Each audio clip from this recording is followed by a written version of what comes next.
Welcome to Subramani.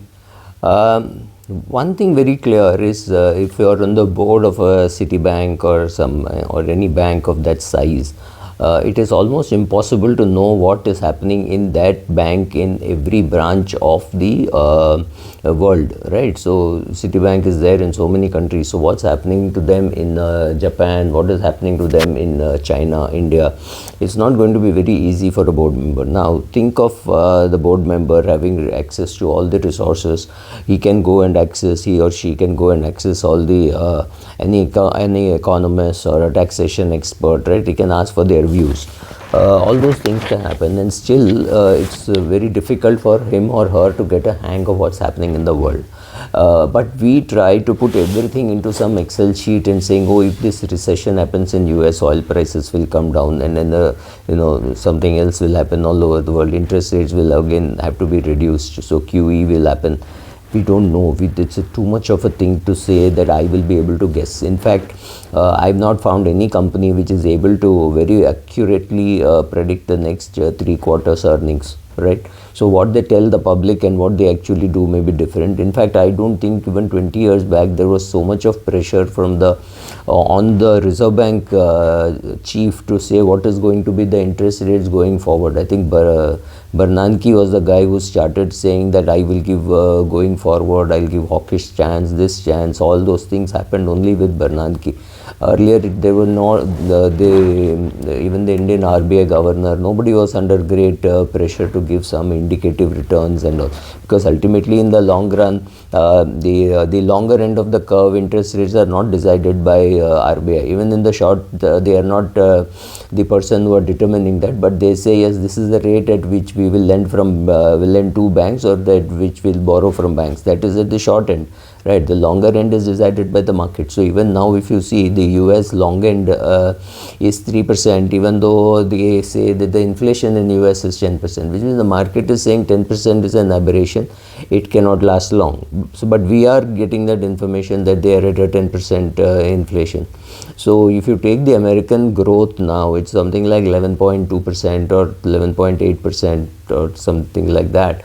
Now, because you have to reduce inflation from that. Okay, that apart, I am digressing. So we can't guess what is happening in the world economy. We also realize that some things are very, very miserable, and therefore they have to be solved, and therefore solving that makes money for somebody.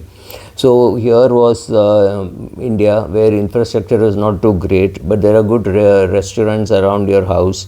And well, you want to eat them, you don't want to get up, you don't want to dress, take your car, go there, find parking. You find it's too painful. True for very many good restaurants, whether it is Chennai or Bombay or Chennai, Mumbai, Delhi, any of these places. Those old restaurants were created so long back that it is impossible for you to, I mean, look at Pancham Puriwala in Bombay, right? VT station, it's a 180-year-old place. You just can't find parking there, so you have to find parking far away, then come there and sit. But today that problem has been solved by Swiggy and Zomato. There was a time when an auto rickshaw guy or a taxi guy would say, I will not come here and I will not go there. So that problem got solved by Ola or Uber first and Ola next or whatever. Now if Ola and Uber increase their margins, which at least Ola has, they've gone to 30% margin, just a matter of time when you will attract more competitors. That is true, because once salaries were very high in Dubai, they attracted so much of labor from India, Pakistan, Sri Lanka, Bangladesh, the Filipinos. So they brought it down. So that is exactly what capitalism does. Capitalism puts together demand and supply. If there is a world problem, they will solve it. You have to believe that if there is a world problem, there will be some businessman who will see it and who will solve it. And as well he's solving it, everybody will laugh at it and say, oh, what is the need for somebody to deliver dosa at home? What is the need for doing that? But today there is a huge demand.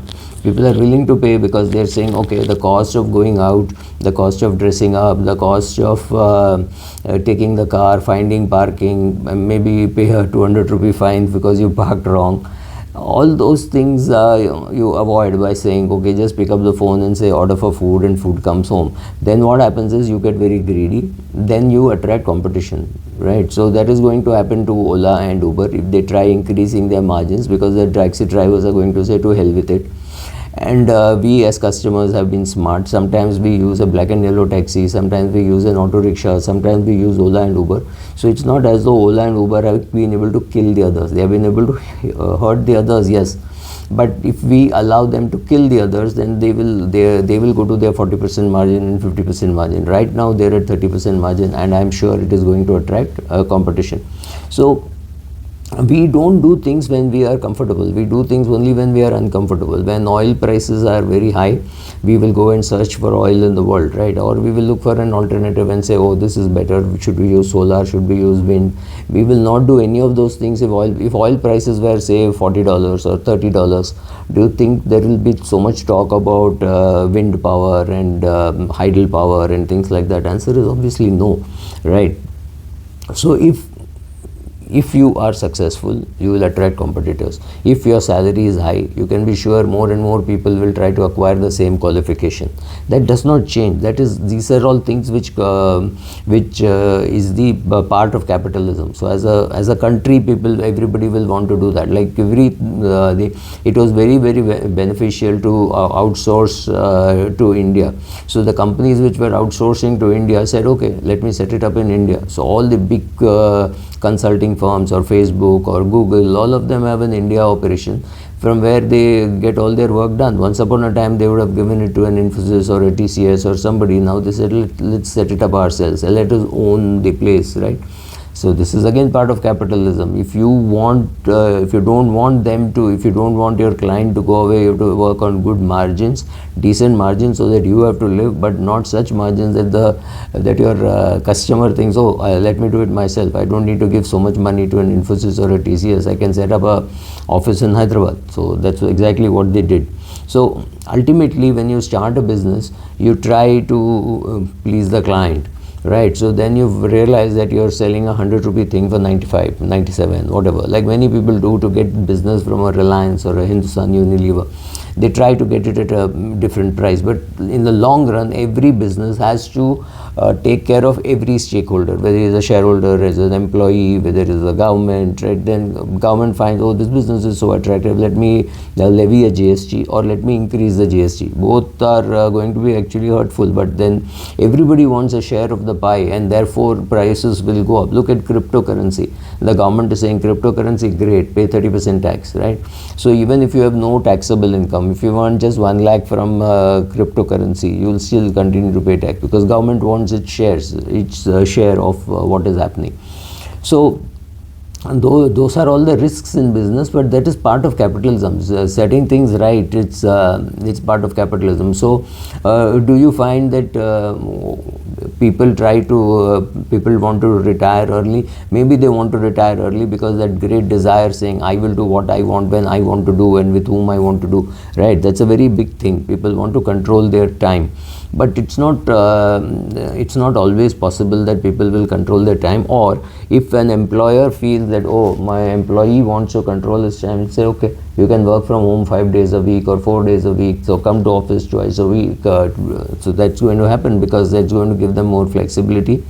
And the client is not going to need any day off to go to the bank or go and file his income tax return or anything, change a sacred thread for all you care. So you could do all that from wherever you are, and you get to control your time. So that is another huge thing. Then of course, as individuals, we don't like change. We keep saying, oh no, there's good old days. No good old days. Like my mother keeps saying that, oh, people are not writing letters, but she herself is not writing letters. She's not written a letter to her brother or to her sister. She could have, right? So people talk about certain things, but people change, and people do have a lot of resistance to change. But the economy never resists change. It will always be in a state of turmoil. It will always, there will be somebody who is trying to compete with Ola. The big taxi providers went and joined Ola and said, okay, all my taxis will run under Ola. They did that. But suddenly now you will find somebody else launching a taxi service which is at 10% margin or 15% margin. So this is what capitalism does. So understand all this while you're investing. So no permanent margins will exist. If somebody has 40% margin, the market will make sure that it is beaten down to 10-12% margin. So if you If you have found a nice product with which you are selling and you have 40% margin, keep quiet about it. Don't taunt on it. That will hurt you. Thank you.